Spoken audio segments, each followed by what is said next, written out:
दिल्लीमध्ये आता अमित शहा यांच्यासोबत महाराष्ट्रातली एक कोर कमिटी भाजपची गेली होती, त्यांची चर्चा झाली आणि अर्थातच विधानसभा निवडणुकीच्या रणनीतीच्या आखणीबद्दल चर्चा झाली आणि माहिती अशी मिळते की अमित शहानी अशी सूचना दिलेली आहे, अपेक्षा व्यक्त केलेली आहे की काही झालं तरी मुख्यमंत्री मात्र भाजपचाच असला पाहिजे। कुठल्याही पक्षाध्यक्षाला हे वाटणं स्वाभाविक आहे नम्रता की आपल्याच पक्षाचा पंतप्रधान आणि मुख्यमंत्री असला पाहिजे। अडचण ही आहे नम्रता की महाराष्ट्रामधलं काही सोबळाचं गणित नाहीये, इथे तर युती झाली अगदी। आणि याच युतीमध्ये मोठा भाऊ होण्याची महत्वाकांक्षा किंवा मोठा भाऊ पद टिकवण्याची महत्वाकांक्षा जी या दोन्ही पक्षांच्या मनामध्ये कुठेतरी आहे, ती महत्वाकांक्षा कुठेतरी शांत बसू देत नाही। अर्थात जसं तू म्हणालास प्रत्येकाची इच्छा असते पक्ष वाढवण्याची, मात्र इथे काय होणार, शिवसेनेच्या वाट्याला काय येणार जर भाजप मुख्यमंत्री पद घेणार असेल तर, आणि मग ज्या अटींवरती ही युती झालेली आहे त्या अटींचं काय, याच विषयी आपल्याला चर्चा करायची आणि चर्चेत सहभागी होत आहेत भाजपचे प्रवक्ते केशव उपाध्ये, शिवसेनेच्या आमदार आणि प्रवक्ता नीलम गोऱ्हे आपल्यासोबत असणार आहेत, त्याचबरोबर ज्येष्ठ पत्रकार उदय तानपाटक सर आपल्यासोबत आहेत आणि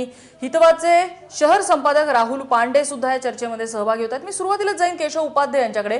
केशव उपाध्ये, ही चर्चा झालेली आहे हे तरी मान्य करता का तुम्ही अशा संदर्भातले की निवडणुका, त्याची स्ट्रॅटेजी आणि जी बातमी आमच्यापर्यंत पोहोचलेली आहे ती खरी आहे का? असं आहे, तुमच्यापर्यंत कोणती बातमी पोहोचली आणि ती चर्चा का करतो हा खरं तर वेगळा विषय होऊ शकतो, पण मुळामध्ये एक गोष्ट खरी आहे की भारतीय जनता पार्टी आम्ही ऑलरेडी इलेक्शन मोडमध्ये गेलेलो आहोत। विधानसभेच्या निवडणुकीच्या दृष्टिकोनातून आमची तयारी सुरू झाली आहे आणि त्यातलं सगळ्यात महत्त्वाचं केवळ भारतीय जनता पार्टीचाच आमदार नाही, भारतीय जनता पार्टीचाच उमेदवार नाही, तर जो या महायुतीमध्ये जो आमच्या सोबत आहे त्या सगळ्यांचा उमेदवार निवडून येईल यासाठी प्रयत्न करायचे, असा निर्णय कालच्या बैठकीमध्ये झाला। अशा प्रकारचे आदेश, अशा प्रकारच्या सूचना या केंद्रीय अध्यक्षांनी दिल्या आणि या ठिकाणी सर्व लोकांनी त्या पद्धतीची मानसिकता आमची सगळ्यांची आहे। नंबर 2, मला खरंच कळत नाही, म्हणजे अशी कशात काही नाही, म्हणजे भारतीय जनता पार्टी शिवसेनेत कोणत्याही प्रकारचाही मुद्दा नाही, आपल्यालाच ही चर्चा करण्याची का घाई झाली हे मला कळत नाही। कारण आमच्यामध्ये अशा प्रकारे कोणत्याही प्रकारचे दुजाभाव किंवा लगेच काहीतरी नाराजी, हे तुमच्या हायपोथेटिकल असं झालं तर तसं होईल अशी चर्चा करण्याची गरज नाही। मुख्यमंत्रीपदी आज देवेंद्र फडणवीस समर्थपणे सांभाळतायत, ते आपण सगळे पाहतो आहोत आणि ज्यावेळी सगळी निवड चर्चा होईल ती चर्चा म्हणजे मुळात काही चर्चा ऑलरेडी झाली आहे 3 नेत्यांमध्ये। मग केंद्रीय अध्यक्ष अमित शहा आहेत, माननीय मुख्यमंत्री देवेंद्र फडणवीस आहेत आणि शिवसेनेचे प्रमुख माननीय उद्धव ठाकरे, या तिघांमध्ये काय ऑलरेडी काही डिसाईड झालं लोकसभा निवडणुकीच्या पूर्वी आणि त्यानुसार पुढच्या काळात जर काही कमी जास्त करायचं असेल तर ते त्यांच्या तिघांच्या बैठकीत ठरेल आणि युतीत कोणत्याही प्रकारचा मतभेद नाही। तुम्हालाही अधिक चर्चा करायची आवश्यकता वाटते ती तुम्ही जरूर करा, पण आमच्यामध्ये अशा प्रकारचा कोणताही मतभेद नाही। केशव उपाध्ये, मतभेद आहेत असं आम्ही म्हणतच नाही आहोत, आम्ही फक्त म्हणतो की अशा पद्धतीचे आदेश भाजपला मिळालेले आहेत भाजपच्या कार्यकर्त्यांना। तुमच्या ज्या बातम्या मगाशी मी बघितल्या, आता इथे चर्चेला बसण्यापूर्वी ज्या बातम्या बघितल्या, शिवसेनेत काहीतरी नाराजी आली, भाजपमध्ये असं काहीतरी झालं, ते म्हणून मला हे सांगावं लागलं की दोन्ही पक्षांमध्ये अतिशय उत्तम समन्वयाने काम आता सुरू आहे। ज्या पद्धतीने लोकसभेला आम्ही घवघवीत यश मिळवलं त्याच पद्धतीचं घवघवीत यश विधानसभेला मिळवण्याचा निर्धार या दोन्ही पक्षांचा कार्यकर्त्याचा आता या क्षणाला आहे। बरं, केशव उपाध्यक्षी, तुम्ही म्हणताय, तुम्ही प्रवक्ते असल्यामुळे स्वाभाविक अशी बाजू घेणं तुम्ही म्हणताय, पण आम्हाला बिटवीन द लाईन्स गोष्टी शोधाव्या लागतात। उदाहरणार्थ जेव्हा चंद्रकांत पाटील म्हणतात की प्रत्येकाला 135 जागा आणि उरलेल्या जागा मित्रपक्षांना, आणि मग एक अतिशय लॉजिकल आक्षेप समोर व्यक्त येतो आपल्या की हे मित्रपक्ष जर का भाजपच्या तिकिटावरती निवडणूक लढवणार असतील तर त्याचा तोटा शिवसेनेने का भोगायचा, आणि ही तर सुरुवात झाली। मग एका प्रॅक्टिकल प्रश्नापर्यंत आपण येतो की शेवटी काहीतरी ठरवावं लागणार, ज्याच्या जागा जास्त तो त्याचा मुख्यमंत्री। हे काँग्रेस राष्ट्रवादीने सुद्धा त्यांच्या आघाडीच्या वेळी पाळलं, तुम्ही तुमच्या युतीच्या काळामध्ये पाळलेला आहे। मी हा प्रश्न घेऊन उदय तानपाटकांकडे जातो, राजकीय संपादक आहेत पुढारीचे। उदय तानपाटकजी, भाजपने सरळ फेटाळून लावलेली अशी कुठली सूचना, अपेक्षा किंवा अशी कुठली चर्चा झालेली नाही, तुम्ही कोणत्या बेसिसवरती चर्चा करताय? मुद्दा बरोबर आहे त्यांचा, तुम्ही पत्रकार म्हणून सांगा, विधिमंडळाच्या मंत्रालयाच्या सगळ्या मजल्यांवरती कोणती चर्चा सुरू आहे, या दोन्ही पक्षांमध्ये काय चाललंय? आपल्या पक्षाचा मुख्यमंत्री व्हावा हे आता मगाशीच तुम्ही सांगितल्याप्रमाणे ते प्रत्येक पक्षाला वाटत असतं की आपण आपला मुख्यमंत्री करावा, त्याप्रमाणे कालच्या भाजपने जाहीर म्हटलेलं नाहीये, केशव उपाध्यायांनी असं विधान नाही केलं आणि त्याबद्दल आपण त्यांना मानलं पाहिजे। त्यांनी असं कुठेही विधान केलं नाही की भाजपचा मुख्यमंत्री झाला पाहिजे असं आमचं म्हणणं आहे, असं ते नाही म्हणत आहे। ते म्हणतात युतीचा झाला पाहिजे, पण हे खरं आहे का? हो हो, असं कोणी म्हणेलच ना की आमचा मुख्यमंत्री होईल, असं कोणी जाहीरपणे म्हणणारच नाही, कारण त्यांना आत्तापासून मिठाचा खडा टाकायचा नाहीये संपूर्ण देशामध्ये। कारण त्यांना एक माहिती आहे की दोन्ही पक्षांमध्ये स्पर्धा आहेच, हे काही लपून राहिलेलं नाही। आपल्या पक्षाचा मुख्यमंत्री व्हावा असं उद्धव ठाकरेंना वाटतं आणि असं अमित शहाना वाटेल किंवा इथे प्रदेशाध्यक्षांना वाटू शकतं। त्यामुळे हे याच्यामध्ये काही अजिबात लपून राहिलेलं नाही, ही गोष्ट फक्त जाहीरपणे कोणी सांगत नाही इतकंच आहे। त्यामुळे त्या कालच्या बैठकीमध्ये हा विषय झाला नाही असं म्हणणं मला वाटत नाही, जरा थोडं अतिरंजित ठरेल। ते बैठकीत बोलणं झालं असणार, फक्त बाहेर कोणी सांगत नाहीये. आणि भाजपचा मुख्यमंत्री झाला पाहिजे असं त्या पक्षाला वाटणं जसं स्वाभाविक आहे, तसं शिवसेना जर म्हणत असेल तर तेही त्या जाहीरपणे म्हणणार नाहीत. त्या निलमताईंनी सांगावं की आमच्या पक्षाचा मुख्यमंत्री झाला पाहिजे, त्यात काही गैर नाहीये त्यांनी म्हणणं. बरं, आता त्याच्यात कुठल्या प्रकारचं डील झालेलं आहे त्यांच्या दोघांमध्ये, ते निम्म्या जागा असतील, ज्याच्या जागा जास्त त्याचा मुख्यमंत्री असेल, पहिला कोणाचा तर 2.5 वर्ष असेल, हा पुढचा चर्चेचा भाग झाला. पण आपल्या पक्षाचा मुख्यमंत्री व्हावा असं वाटणं यात काही गैर नाही, हे त्यांनी जाहीरपणे सांगायला काही हरकत नाहीये. हाच मुद्दा घेऊन आपण नीलम गोरेंकडे जाऊया. नीलमताई, आता म्हणजे काय गैर आहे याच्यात? आमच्या पक्षाचा मुख्यमंत्री व्हावा ही आमची अपेक्षा आहे, पक्ष वाढा हे स्वाभाविकपणे कोणाला तरी वाटतं, लपवून काय ठेवायचं त्याच्यात? म्हणजे मुळामध्ये असं आहे की पहिली गोष्ट, अजून या संदर्भामध्ये जी काही एकत्रित पत्रकार परिषद झाली होती अमितजी शहा, उद्धवजी ठाकरे, देवेंद्र फडणवीस या सगळ्यांच्या मध्ये, त्यामध्ये जे काही फॉर्म्युला स्पष्ट केलेला आहे की दोघांकडे 2.5 वर्ष म्हणजे निम्मा काळ मुख्यमंत्री पद आणि सत्तेमधला निम्मा वाटा आणि बाकीचे अन्य विषय. तर या चर्चेमध्ये ज्यांनी जाहीर या संदर्भामध्ये आमचं काय ठरलंय ते स्पष्ट केलेलं असताना आपण सूत्रांच्या बातमीच्या आधारे अशी चर्चा ठेवणं हा एकूण उत्सुकतेचा भाग असला तरी मी त्याच्यावर काही विधान करणं हा माझा बेजबाबदारपणा होईल असं मला वाटतं. दुसरं, शिवसेनेबद्दल तुमची जी आस्था आहे ना, एबीपी माझा आणि उदय तानपाठक, प्रसन्न, नम्रता, त्याबद्दल मी आपली आभारी आहे. परंतु आम्ही कुणाचं म्हणजे स्वतःचं हित असेल, महाराष्ट्राच्या जनतेचं हित असेल किंवा या दृष्टिकोनातून आमचं जे काही अपेक्षा आहे कामामधली ती योग्य त्या ठिकाणी स्पष्ट केलेली आहे, त्यातून मार्ग निघालेला आहे. त्यामुळे थोडीशी ही चर्चा अनाठाई, त्याच बरोबर दादांचा आपण संदर्भ दिला, चंद्रकांत दादा पाटील आमचे एक आदरणीय युतीचे नेते आहेत, सुधीर भाऊ सुद्धा नेते आहेत, परंतु त्यांच्या पक्षामधून जे काही अमितजी शहा आणि देवेंद्रजी फडणवीस यांच्याबरोबर ज्या चर्चा झालेल्या आहेत त्या चर्चांच्या मधून माननीय उद्धव साहेब आणि त्यांच्या स्तरावरचा जो निर्णय आहे त्याच्यामध्ये तुम्ही किती जरी चर्चा केल्या ना तरी त्यामध्ये मला काही भाष्य करावं असं वाटत नाहीये. यामध्ये आम्ही आमच्या हिताचं आणि महाराष्ट्राच्या हिताचं जबाबदारी घेण्यासाठी सक्षम आहोत आणि शिवसेना भाजप युतीचं ठरलेलं आहे हे देखील माननीय उद्धव साहेबांनी स्पष्ट केलेलं आहे. हो नीलमताई, ह्याच्यात अडचण अशी आहे, आम्ही आम्हाला काही मुद्दामून शिवसेनेचं काही कमी होतंय किंवा जास्त होईल असं काही म्हणायचं कारण नाहीये. एक साधं सुद्धा अंकगणित आहे. चंद्रकांत दादा पाटलांनी त्याची सुरुवात करून दिलेली आहे. त्याच्या जोडीला आमची अशी माहिती आहे जी तुम्ही रिफ्यूट करू शकता, तो तुमचा पूर्ण अधिकार आहे, तुमचा आणि केशव उपाध्यायांचा, की असं काही घडलेलंच नाहीये, की महाराष्ट्रात भाजपचा मुख्यमंत्री व्हावा अशी भाजपची अपेक्षा आहे. ती कुणाची असू शकते, तानपाटक सुद्धा म्हणतात. प्रश्न असा आहे, 135 हा मात्र डेफिनेटिव्ह फिगर आहे, ही फेक न्यूज नाहीये. चंद्रकांत पाटील असं म्हणालेले आहेत आणि 18 जागा वरच्या त्या मित्र पक्षांना. हा फॉर्म्युला असा काही चर्चेला जात असेल, भाजपचे जबाबदार मंत्री याबद्दल विधान करत असतील, तर शिवसेना याबद्दल काय म्हणणं आहे? मुळामध्ये काय माहितीये प्रसन्न, मी तुमच्या कुठल्याही प्रश्नाचं उत्तरच देणार नाहीये. याचं कारण असं आहे की उद्धव साहेब ठाकरे आणि अमितजी शहा यांच्यामधली जी चर्चा आहे ठीक आहे, चंद्रकांत दादा पाटील यांनी एक त्यांचं मत मांडलेलं आहे. त्या संदर्भामधला अंतिम निर्णय ज्या ठिकाणी होणार आहे, मी काही वेळेला वेगवेगळ्या जिल्ह्यात जेव्हा बैठका घेते त्यावेळेला त्यांना सांगत असते की सेशन्स कोर्टामध्ये जो निर्णय होणार असेल तो सेशन्स मध्ये होतो, जो उच्च न्यायालयात असतो तो उच्च न्यायालयात होतो, जो डिजिंगच्या स्तरावर असतो तो डिजिंगच्या स्तरावर होतो आणि पक्ष प्रमुखांच्या स्तरावरचे जे निर्णय असतात ते जे आहेत ते पक्ष प्रमुखांच्या स्तरावरचे निर्णय तिथे होणार असतात. अशा वेळेला दादांनी त्यांचं एक काय मत मांडल्यावरती तुम्ही त्याच्यावरती चर्चा किती जरी केलीच तरी सुद्धा मुळामध्ये प्रश्न असा आहे की जे काही ठरलेलं आहे त्याच्यामध्ये 2.5 वर्ष मुख्यमंत्री पद कसं काय याच्याबद्दल पूर्ण महाराष्ट्राला उत्सुकता आहे. परंतु मुद्दा असा आहे की जे घवघवीत यश मिळालं त्या यशावर ओरखाडे काढायचा तुमचा हेतू आहे का काय अशी मला सार्थ शंका वाटायला लागली आहे. सर म्हणजे मला कळत नाही तुम्ही इतक्या तुमच्या मनात थोडी कटुता का आहे, म्हणजे आम्ही ओरखडे काढतो यशावरती वगैरे, मग या न्यायाने सामनाचे गेल्या 4 वर्षातले अग्रलेख आणि बातम्या जर का दिल्या तर तुम्ही तेच भाजपच्या बाबतीत करत होता असा दावा आम्ही करावा का? आम्ही तरी तो करणार नाही, तो पत्रकारिता म्हणून तुमचं पूर्ण स्वातंत्र्य आहे, आम्ही तरी असा दावा करणार नाही. मी राहुल पांडे यांच्याकडे जातो पुढचा मुद्दा घेऊन.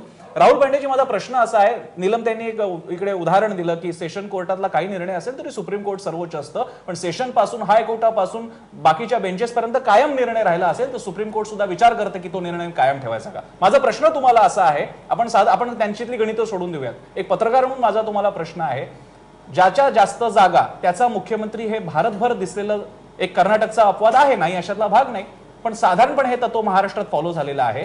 भाजपाचा सक्सेस रेशो पाहता तुम्हाला काय वाटतं, काय होऊ शकतं महाराष्ट्रात? 2014चीच आकडेवारी जर आपण पाहिली तर जेव्हा भाजप शिवसेना एकत्रित लढली तेव्हा दोन्ही पक्षांच्या मिळून 212 जागा आल्या होत्या आणि जेव्हा ते स्वतंत्रपणे लढले तेव्हा त्यात भाजपच्या 123 आणि शिवसेनेच्या 63 अशा जागा आल्या. आणि यावेळेला पुन्हा एकत्र लढले असताना भाजपच्या 124 आणि शिवसेना 104 एवढ्या विधानसभा क्षेत्रांमध्ये त्यांचं मताधिक्य आहे. हे साधं अंकगणित आहे. त्यामुळे याच्या पुढचे साधारण गोळाबेरीज होता ह्याच आकडेवारीच्या जवळपास 2019च्या विधानसभांचे आहे तसं चित्र कायम राहिलं तर राहील हे सूर्यप्रकाशा इतकं जवळजवळ स्पष्ट आहे. या पार्श्वभूमीवर नेमकं जास्तीत ज्याची जागा त्याचे मुख्यमंत्री हा एक स्वाभाविक फॉर्म्युला आहे. पण याला एक अपवाद आपल्याच इथे झाला होता जेव्हा काँग्रेस आणि राष्ट्रवादीच्या याच्यात राष्ट्रवादीच्या 2 जागा जास्ती आल्या असताना त्यांनी अतिशय महत्वाची सर्व खाती स्वतःकडे घेऊन मुख्यमंत्रीपद हे काँग्रेसकडे सोपवलं होतं. त्याच्यामुळे असं काही नाही. पण भाजप आणि शिवसेनेचं गेल्या 5 वर्षापासूनचं अंडरस्टँडिंग लक्षात घेता देवेंद्र फडणवीस आणि उद्धव ठाकरे जसं नीलमताई म्हणाल्या त्याप्रमाणे पांडेजी अगदी एक छोटीशी भाजपच्या दुरुस्ती, राष्ट्राध्यक्ष पांडे सर अगदी छोटीशी दुरुस्ती, अगदी छोटीशी तुम्ही ज्याचा रेफरन्स देताय काँग्रेस राष्ट्रवादीचा, त्याच्यात काँग्रेस आणि राष्ट्रवादीतल्या म्हणजे राष्ट्रवादीच्या जास्तीच्या आमदारांची संख्या हाताच्या 5 बोटांवरती मोजण्या इतकी होती. मला आता एक्झॅक्ट नाही पण 3 किंवा 5चा फरक होता, तो फार नव्हता. नाही 81 फार नव्हता म्हणजे if I am not wrong फार नव्हता तो नाही होता. पण तेच एक्झॅक्टली म्हणून माझा तो तुम्ही म्हणताय तो अगदी बरोबर रेफरन्स तुम्ही दिलेला आहे. पण तो फार मोठा नव्हता. त्याच्यामुळे ती तुलना बरोबर करून मुख्यमंत्रीपद देऊन गृह आणि अर्थ बाकीची मंत्रीपद राष्ट्रवादीने घेतली होती. इथेला डिफरन्स बघा तुम्ही 2014चा बघा आणि आता होऊ शकणारा लोकसभेचा अनालिसिस जर का आपण पुढे मांडायचं म्हटलं तर तुम्हाला काय वाटतं किती डिफरन्स असू शकतो? साधारण हाच डिफरन्स. कारण दोघांचे सक्सेस रेशो कमी जास्ती जरी असला तरी भाजपनी आणि मित्र पक्षांनी मिळून जो शिवसेनेचा सुद्धा स्ट्राईक रेट आपण पाहूयात सगळ्यात जास्ती फायदा युतीचा कोणाला झाला आहे हा यावेळेला एकत्रित लढल्यामुळे शिवसेनेचे 18 खासदार जे मागचे साधारण खासदारकीच्या याच्यात जाऊ द्या पण आमदारकीच्या याच्यामध्ये जेव्हा ते स्वतंत्र लढले होते विधानसभेत तेव्हा 63 आणि आता 104 जागांवर त्यांना मताधिक्य मिळालेलं आहे. काही ठिकाणी अगदी कमी मार्जिननी मागे राहिलेलं असलं तरी युतीचा सर्वात जास्त फायदा भाजप सेनेला एकत्रित राहिला आहे. आणि आपण ज्या कालच्या अमित शहा यांनी घेतलेल्या बैठकीचा वारंवार रेफरन्स दिला त्यात त्यांनी जर आमची माहिती बरोबर असेल तर त्यांनी भाजपनी स्वतःच्या तर जागा जास्तीत जास्त निवडून आणाव्या पण मित्र पक्षांच्या जागा सुद्धा जास्तीत जास्त निवडून आणाव्या असाच आदेश कोर कमिटीच्या सदस्यांना दिला अशी आमची सुद्धा माहिती आहे. त्याच्यामुळे आजच्या तारखेला मला वाटतं भाजप नेतृत्वानी केंद्रीय नेतृत्वानी तरी हा भाजप पुढचा मुख्यमंत्री कोण किंवा मित्र पक्षांना कसं वागवायचं हा प्रश्न कालच्या बैठकीत मला वाटत नाही आहे. आपण ज्या तीक्ष्णतेने आणि तीव्रतेने मांडता आहात ते तसा तो झाला असावा असं मला वाटतं.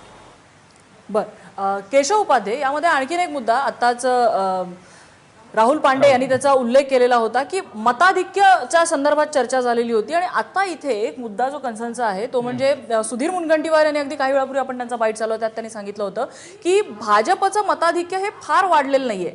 आत्ताच्या वेळेला जरी एकूण युतीचं मताधिक्य वाढलेलं असलं तर जे वाढलेला जो टक्का आहे तो शिवसेनेचा आहे. हा कन्सर्न कुठेतरी मला वाटतं असावा. बरं या कन्सर्नला धरून ह्या चर्चा झालेल्या आहेत आणि या कन्सर्नला धरून हे सगळे मुद्दे समोर येत आहेत. हा एक प्रकार आहे. तर त्याबद्दल भाजपचा काय कन्सर्न आहे? कारण भाजपची टक्केवारी वाढताना दिसत नाहीये. वाढलेलं माप जे आहे ते शिवसेनेच्या पारड्यातलं आहे. तुमच्या सगळ्या प्रश्नांची उत्तर देतो. थोडंसं म्हणजे फार विश्लेषण थोडं नीट केलं पाहिजे. मुळात असं आहे की 2009 सालचं लोकसभेला भारतीय जनता पार्टीला मतं होती 73 लाख आणि 2014 साली झाली मतं 1,15,00,000 लाखापेक्षा अधिक मतं 2014 साली झाली. 98% वाढ त्यावेळी झालेली होती. ही 2014ची गोष्ट होती. भाजपची मतं इतक्या उंचीवर इतक्या मोठ्या संख्येने गेली होती आणि आत्ता त्याच्यामध्ये आणखीन 15 लाखाची भर पडली. ती 1.5 कोटीपेक्षा अधिक मतं आत्ता भारतीय जनता पार्टीची झालेली आहेत. त्यामुळे भारतीय जनता पार्टीची मतं वाढली नाहीत म्हणजे ती तात्कालिक म्हणजे केवळ 14 आणि 19 करून चालणार नाही. ऑलरेडी भारतीय जनता पार्टीची मतं इतक्या मोठ्या संख्येने वाढत आहेत हे मुद्दा लक्षात घेतला पाहिजे. त्यामुळे कन्सर्नचा विषय नाही. इथे मी पुन्हा सांगतो जे खरं म्हणजे आमच्या केंद्रीय नेतृत्वाने मते अमित शहाजी असतील आणि राज्याचे मुख्यमंत्री देवेंद्र फडणवीस आणि उद्धव ठाकरे ठाकरे या तिघांनी मिळून जे ठरवलं असेल, जो 135चा मगाशी तुम्हाला मी म्हणलं ना की दादा पाटलांनी तो 135 फॉर्म्युला दिला, त्याच बैठकीत ते ठरलं होतं की मित्रपक्षांच्या ज्या जागा आहेत त्या जागा वगळून ज्या जागा राहतील त्या वाटून घ्यायच्या. आता त्या मित्रपक्षाच्या जागा किती जातात, काय जातील, हे मला वाटतं 2-3 नेते जे ज्येष्ठ नेते आहेत ते एकत्र बसून करतील. आणि मगाशी ताई जे म्हणाले त्या ताईंच्या मताशी मी सहमत आहे की भारतीय जनता पार्टी शिवसेना जे घवघवीत यश मिळालं ते त्याच्यावरती ओरखडा उठवण्याचा प्रयत्न खरंच तुमचं चाललेलं नाही ना, असं हे नक्की मला असं वाटतं. म्हणून ही चर्चा आपण करण्याचा प्रयत्न करतात. केशव उपाध्याय पुन्हा तो म्हणजे मला कल्पना आहे तुम्ही त्याला ओरखडा का म्हणतात, या नाही मग प्रश्नच विचारण्याला बंदी करावी लागेल. काही विचारा ना. उदाहरण आहे, एक काही मिनिट, समोर प्रसन्न, गोष्टी दिसतायत. प्रसन्न, प्रसन्न, आणि तुम्ही प्रसन्न. ओरखडा म्हणत असाल, प्रसन्न, मला केशव उपाध्याय जर का तुम्ही ओरखडा मला म्हणत 30 असाल, सेकंद. केवळ असे प्रश्न विचारला नाही तो तुम्हाला ओरखडा वाटत असेल, प्रसन्न, 30 यशावरचा सेकंद मला ओरखडा दिला. वाटत असेल, प्रसन्न, म्हणजे अगदी तुमच्या निकालाच्या माहितीसाठी- दिवशी तर आम्ही जाहीर अभिनंदन केलेलं आहे तुमचं. प्रसन्न. पण मग माझा तोच प्रश्न होता की 4 वर्ष मग नेमकं आपल्याला काय वाचायला मिळालं प्रसन्न, पेपरमध्ये, प्रसन्न, सामनामध्ये. 30 पण मी सेकंद. त्याच्यात जात नाही, कारण तो या चौकटीचा विषय नाही. आजच्या प्रसन्न. विषयाची एक चौकट आहे, मला- मला त्याच्यामध्ये बोलू द्या ना, राहणार आहे, प्रसन्न. त्यामुळे मी उत्तर सविस्तर देत प्रसन्न, नाहीये 30 त्याला. सेकंद मला. मी एक मात्र तुम्हाला विचारतो, तुमच्याकडेच येतोय उपाध्यायजी, मी तुमच्याकडेच येतोय. एक मात्र मी आपल्याला विचारेन, जर का हे सगळं ठरलेलं आहे, आमच्यात वादविवाद नाही, काही नाहीये, 135च्या बाबतीत निलमताई मात्र तो ऍक्सेप्ट करत नाहीये. त्याबद्दल ते म्हणतात की आमचे पक्षप्रमुख उद्धव ठाकरे आणि अमित शहा ठरवतील, नरेंद्र मोदी ठरवतील. मग त्याबद्दल भाजपचे प्रवक्ते म्हणून आपलं काय म्हणणं आहे? चंद्रकांत दादा पाटलांच्या म्हणण्याला नेमका सेशन लोकल कोर्ट मानायचं, सेशन कोर्ट मांडायचं, का सुप्रीम कोर्टाचा निकाल कोर्टाने खालच्या कोर्टाने कायम ठेवला असं मानायचं? असं आहे की मुळामध्ये सगळ्यात पहिला निलमताई बरोबर आहेत आणि चंद्रकांत दादा पाटील सुद्धा बरोबर आहेत. सगळ्यात पहिल्यांदा असं आहे की शेवटी या जागा वाटपाचा अंतिम निर्णय मुख्यमंत्री अमित शहाजी आणि उद्धवजी ठाकरे हे तिघे मिळून करणार आहेत. त्यामुळे ज्यावेळी त्याला अंतिम स्वरूप येईल त्यावेळी जे बाहेर येईल तो आकडा कळणार आहे. नंबर 2, मी जे यशाचा ओरखडा म्हणालो त्याचं अगदी गेल्या काही दिवसावरचं उदाहरण आहे की खूप घाई आपली सगळ्यांची होतीये, थोडं आपण थांबलं पाहिजे. मगाशी गेल्या आठवड्यातलं उदाहरण आहे, आपण नरेंद्र मोदींच्या शपथविधीच्या कार्यक्रमा दिवशी थेट शरद पवारांना कसा अपमान केला आणि ते फार इतिहास का तुम्ही घेऊन गेलात प्रसन्न, तुम्ही आठवत असेल तर. राष्ट्रपती भवनाने त्याचं स्पष्टीकरण दिलं की असं काही झालेलंच नव्हतं, कसं चुकीच्या माहितीच्या आधारावरती तुम्ही ते पूर्ण बातमी चालवण्याचा प्रयत्न केलात. त्यामुळे आमचं त्यातलं म्हणणं असं आहे की थोडंसं प्रत्येक गोष्टीला वेळ यावी लागते. शेवटी केशव उपाध्याय, ही बातमी एबीपी माझाची बातमी नाही, ही बातमी चाललेली होती शरद पवारांच्या ऑफिसमधनं केलेल्या दाव्याच्या आधारे. एक्झॅक्टली, ज्याच्यावरती अजूनही कायम आहेत. मी चर्चेत शरद होतो पवारांचं ऑफिस अजूनही कायम आहे. घाई करता कामा नये आणि त्याचं स्पष्टीकरण आलं की वस्तुस्थिती काय ती. त्यामुळे माझं असं म्हणणं आहे की आमच्या दोघांमध्ये काय असं तुमच्या मनात तुम्हाला जे दिसतंय की फार मोठं काहीतरी चाललंय, असं काही नाही. आमचे नेते एकत्र बसून यातनं मार्ग काढतील आणि नव्या जोमाने जो आमचा निर्णय झालाय की आम्ही आमचे आमदार निवडून आणूच, पण आमच्या सोबत शिवसेना आणि इतर सर्व छोटे मित्रपक्ष आहेत त्यांचे सुद्धा आमदार निवडून आणण्यासाठी आमचा प्रत्येक कार्यकर्ता कामाला लागेल, हा आमचा आत्ताचा निर्धार आहे. एक छोटासा ब्रेक घेऊयात. ब्रेकच्या नंतर यातल्या विश्लेषणाच्या पुढच्या विश्लेषणासाठी आपण उदय तानपाटकांकडे जाणार आहोत. पण छोट्याशा ब्रेक नंतर पाहत राहा एबीपी माझा.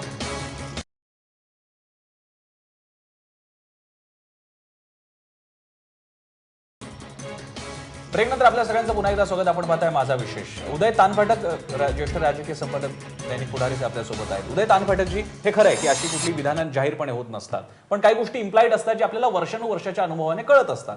उदाहरणार्थ स्ट्रेंथ या पातळीला बघायचं झालं तर भाजपची ताकद मोठी आहे. मगाशी केशव उपाध्याय म्हणाले ते बरोबर आहे.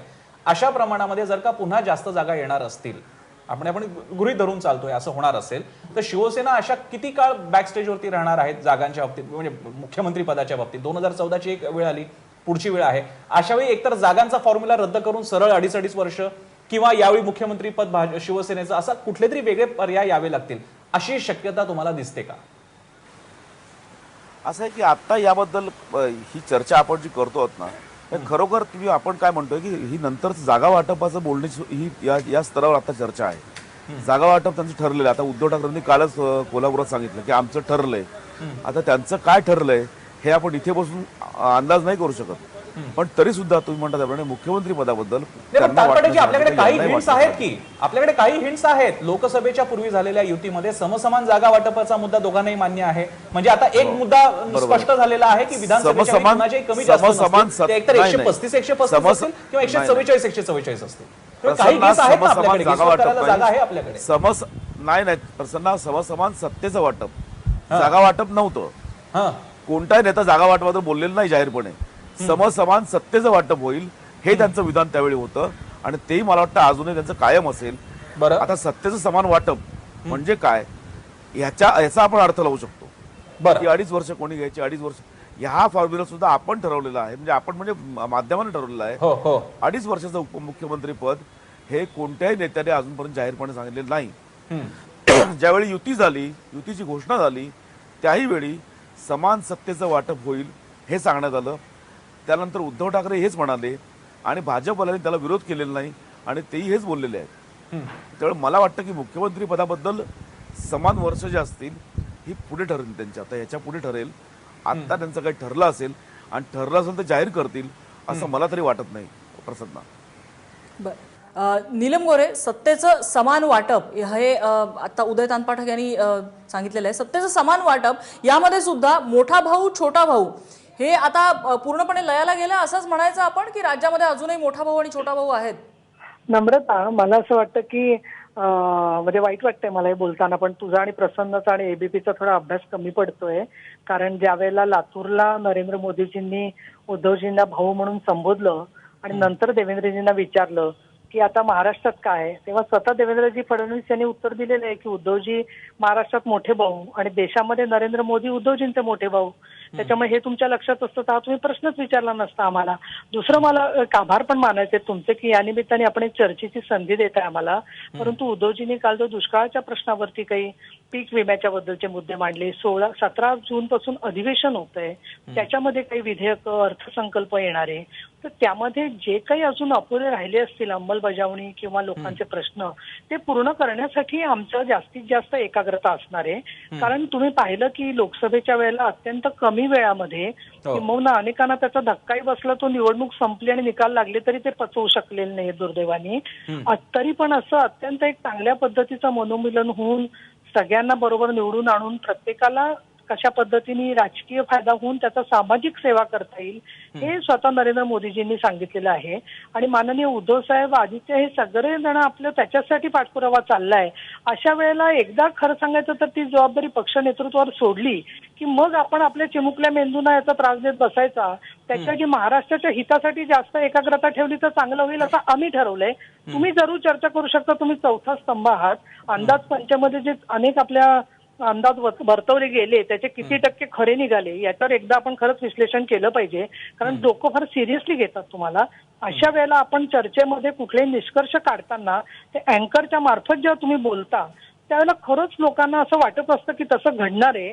तसं घडलं तर आम्हाला दुःख अजिबात नाहीये. फक्त आमची एवढीच अपेक्षा आहे की आधार असणारी वृत्त आपण चर्चा करा. तुम्हाला कोणी नेता भाजपचा असो शिवसेनेचा असो ओपन येऊन बोलला तर आम्ही त्याच्यावर भाष्य करू. पण सूत्रांनी किंवा आताही माझ्या अगोदर मान्यवर वक्त्यांनी सांगितलं तुम्हाला की असं कोणीही भाजपचंही बोललेले नाहीयेत.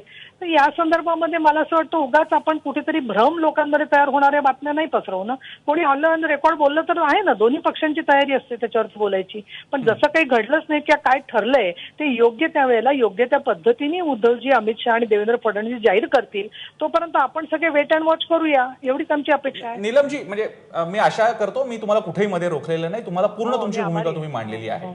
एकतर माध्यम अशा प्रकारे थांबत नाहीत आमच्या, म्हणून तर माध्यम न्यूज मीडिया कशासाठी असतो, जे लोकांपर्यंत मीडिया पक्ष संघटना नेतृत्व कंपन्या जे सांगू इच्छित नाहीत ते त्यांनी सांगण्याच्या आधीच सांगणं हेच तर काम आहे. हेच तर करत आलेलो. हे सामनाने केलेले, एबीपी माझाने केलेले, वृत्तपत्रांनी केलेलं, मग आणखी वेगळं काय करायचं असतं. त्यामुळे याला अर्थ नाही की आम्ही सांगितल्यानंतर तुम्ही ते सांगा, आम्ही ते आधीच सांगण्याचा प्रयत्न करू. त्याला तुम्हाला क्रिटिसाइज करायचा पूर्ण अधिकार आहे आणि म्हणूनच तुमच्या बोलण्यात मी कुठेही मध्यस्थी केली नाही. आपण मला दुष्काळ दौऱ्याचं सांगत होता, मी तुम्हाला आठवण करून देऊ इच्छितो ही तीच शिवसेना होती की दुष्काळ दौऱ्याचे फायदे, सगळ्या कर्जमाफीचे फायदे कोणाकोणाला मिळालेले आहेत त्याची एकदा यादी माझ्याकडे येऊ दे असं उद्धव ठाकरे म्हणाले होते. त्यावर चर्चा सुद्धा आम्ही घेतली आणि त्याचवेळी भाजपचे प्रवक्ते तुम्हाला कसं सांगत होते की आम्ही पेन ड्राईव्ह मध्ये दिलेलं आहे हे सुद्धा आम्ही ऐकलेलं आहे. त्यामुळे अशातला भाग नाही आम्ही पॉझिटिव्ह जर्नलिझम करत नाही. आम्ही ते सुद्धा केलेले आहेत. शिवसेनेचे भाजपवरचे आरोप त्याबद्दलचे वितंडवाद हे सुद्धा आम्ही कव्हर केलेले आहेत. मी तुमच्या मुद्द्याकडे येतो नीलमताई. तुमचं म्हणणं होतं की अजून आम्ही जाहीर केलं नाहीये. मी मगाशीच तुमचा दाखला देऊन मी केशव उपाध्यांना विचारलं होतं की मग 135 असं चंद्रकांत दादा पाटील म्हणतात, त्यावेळी नेमका मग शिवसेनेला तो मान्य आहे की नाही असा इथे विसंवाद दिसतोय. त्यांचं म्हणणं आहे की चंद्रकांत दादा पाटील पण बरोबर आहे, शिवसेनाही बरोबर आहे. तुम्ही म्हणताय की थोरले भाऊ आहेत असं मुख्यमंत्रीच म्हणतायत. प्रश्न असा आहे की मग कुठला तरी एक फॉर्म्युला मान्य आहे का? इम्प्लाय काही न करता सगळ्या जर का फाटे फुटत असतील तर विचारण्यासाठी आम्ही तुमच्याकडेच येणार नीलमताई. नाही नाही, तुम्ही जरूर या. तुमचं कधी पण स्वागतच आहे. तुम्ही जरूर विचारू शकता हे जे प्रश्न आहेत ते. आणि मला पुढे जाऊन असं वाटतं की आधी माहिती सांगण्याच्या बद्दलचा तुमचा प्रयत्नाला माझ्या शुभेच्छा आहेत. आणि यावेळेला जे एक्झिट पोल निघाले ते तुम्ही आधीच सांगितले आणि ते खरे निघाले, त्याच्याबद्दल तुमचं मी अभिनंदन करते. आमचे एक्झिट पोल जर का चुकले असतील तर त्यातला जो वे आहे, ज्यातला ट्रेंड सांगितलाय तो कुणाचाही चुकला नाही नीलमताई. तुम्ही हे तरी मान्य करा, ट्रेंड बेसिकली सत्ता परत येणार आहे. भाजपला उत्तर प्रदेशात सुद्धा भाजप किमान 40-50च्या पलीकडे जाणार आहे. 60-65 मिळाले असतील तर त्याच्यामध्ये चांगलंच आहे भाजपसाठी. ट्रेंड एकाचाही चुकला नाहीये नीलमताई. अंदाज मला पुन्हा विषयांतर करायचं नाहीये, पण मी रेफरन्स साठी सांग. नाही, अंदाज पंचावर आपण एकदा डिटेल चर्चा करू. 4 तास आपण बसलो होतो. नंतर मी स्वतःच ते लिहून ठेवलं होतं कोण काय बोललं ते. आणि मला असं वाटलं आपल्या सगळ्यांच्याच विश्वासार्हतेवर कधीतरी कोणतरी विचारेल म्हणून मी त्याची आठवण करून दिली, बाकी काही नाहीये. कारण लोकांनी त्यावेळेला तो सिरियसली कार्यक्रम आपला पाहिलेला आहे. एक्झिट पोल मध्ये तुम्ही बरोबर निघालाय बहुतेक सगळ्या वाहिन्या, हे पण आम्ही मान्य केलेलं आहे. त्यामुळे तुम्ही अधिक प्रयत्न करत राहा. आता म्हणजे मी तुम्हाला काही वेगळं उदाहरण देत नाही, पण विषय नव्हता नीलम, तुमचा मुद्दा लक्षात आला मला. मी फक्त त्यातला संदर्भ देण्यासाठी मी प्रयत्न केला. केशवपाध्यांकडे जाऊयात आणि शेवटची कमेंट राहुल पांड्यांकडे. नम्रता तुलाही जाता येईल. उपाध्यायची एकदम थोडक्यामध्ये, आता ठीक आहे सगळं तुमच्यामध्ये कुठलाही वितंडवाद नाही, मतभेद नाही आहेत. मुद्दा साधा असतो, मुख्यमंत्री पदाचा जो आमदारांच्या संख्येवर अवलंबून असतो. मी अगदी तुम्हाला सगळं सोडून द्या, मुख्यमंत्र्यांसाठी ज्याचे जास्त आमदार त्याचा मुख्यमंत्री, हे तत्व भाजप शिवसेनेला मान्य आहे का हे आम्हाला माहित नाही. तुम्ही कृपया अधिकृतरित्या सांगा. नाही, असं आहे, मुळामध्ये असं आहे की या क्षणाला महाराष्ट्राचे मुख्यमंत्री देवेंद्र फडणवीस आहेत. आणि मला असा विश्वास आहे, शेवटी निवडणुकीत काय होईल हा त्याचा पुढचा विश्वास आहे की लोक पुन्हा एकदा त्या पद्धतीने निवडून देतील, युतीला पुन्हा एकदा निवडून देतील. आणि त्यानंतर पुढचे शेवटी पुन्हा हे 3 प्रमुख नेते एकत्र बसून त्याच्यावरचा अंतिम निर्णय करतील. आज त्याच्यावरती अमुक एक मुख्यमंत्री होणार की नाही ही चर्चा आपण उत्तर देऊ शकत नाही आणि हायपोथेटिकल चर्चेत देण्यात काही अर्थ नाही. राहुल पांडेंकडून मला शेवटची कमेंट घ्यायची. गेल्या 2014च्या निवडणुकीला आपण बघितलं, लोकसभा या 2 पक्षांनी एकत्र लढलेली होती. मात्र विधानसभेपर्यंत मध्ये एवढा मिठाचा खडा पडलेला होता की दोन्ही पक्ष 2 दिशांना तोंड करून निवडणूक लढलेले होते. आता तशी काही शक्यता दिसतेय का, नंबर 1. आणि जर तशी शक्यता नसेल, हे दोन्ही पक्ष एकत्र लढले तर आत्ताचा जो काही सूर दिसतोय की कदाचित भाजप दबावतंत्राचा वापर करून शिवसेनेला एक थोडंसं साईडलाईन करू शकतो. मी कंप्लीट म्हणत नाही, पण थोडंसं साईडलाईन करू शकतो अशी जी एक शक्यता पुढे आलेली आहे, त्याला वाव आहे का? गेल्या मार्च महिन्यापासून विशेषतः भाजपच्या केंद्रीय नेतृत्वाने ज्या पद्धतीने शिवसेनेच्या शिखर नेतृत्वाला सातत्याने अतिशय मानाची जी वागणूक दिली, एक पाऊल झुकतं घेऊन युतीचे जागा वाटप लोकसभेच्या वेळेला झालं. मला अशी अजिबात शक्यता वाटत नाही की 2019च्या असेंब्ली निवडणुकीला पुन्हा हे दोन्ही पक्ष वेगळे लढतील. एक दिलानीच ते लढण्याची दाट शक्यता आहे. आणि मला असं वाटतं की जागा वाटपाच्या संदर्भात सुद्धा जी लवचिकता दोन्ही पक्षांनी दाखवलेली आहे आणि दोन्ही पक्षाच्या नेतृत्वांनी विरोधी पक्षाची स्पेस सुद्धा त्यांनी ऑक्युपाय केली होती. आणि काँग्रेस आणि राष्ट्रवादीमध्ये ज्या पद्धतीने एकमेकांचे उमेदवार पाडण्याची जी जीवघेणी स्पर्धा होती ती कधीच भाजप शिवसेनेमध्ये आपल्याला मागच्या 20-25 वर्षात दिसली नाही. त्यामुळे ते याही वेळेला दिसेल. हा असेल तर हे मला वाटतं थोडंसं आपलं कल्पना रंजनच आहे. आणि मला बहुतेक देवेंद्र फडणवीस आणि उद्धव ठाकरे या दोघांनी लिडरशिप मॅच्युरिटी जी दाखवली. राहुल पांडे, तुम्ही जसं म्हणताय तशी जर शक्यता असेल, या 2 पक्षांमधली भांडणं न बघण्याची वेळ जर महाराष्ट्रावरती आली तरच मला वाटतं महाराष्ट्राच्या दृष्टीने बरं आहे असं म्हणायला लागेल. कारण 2 मोठे पक्ष आहेत महाराष्ट्रातले जे सत्तेमध्ये भावाभावांसारखे एकत्र राहतोय आम्ही असं दाखवतात, तरी मात्र मागच्या वेळेला काहीसं चित्र वेगळं होतं. या वेळेला ते चित्र वेगळं दिसेल अशी अपेक्षा आहे. अर्थात युती आणि त्यांचे राजकीय निर्णय आहेत ते, आम्ही फक्त त्यातल्या शक्यतांवरती आज ही चर्चा केलेली होती. चर्चेसाठी सगळ्या मान्यवरांनी वेळ दिला, सगळ्यांचे आभार. माझा विशेष मध्ये इथं थांबतोय. पाहत रहा एबीपी माझा.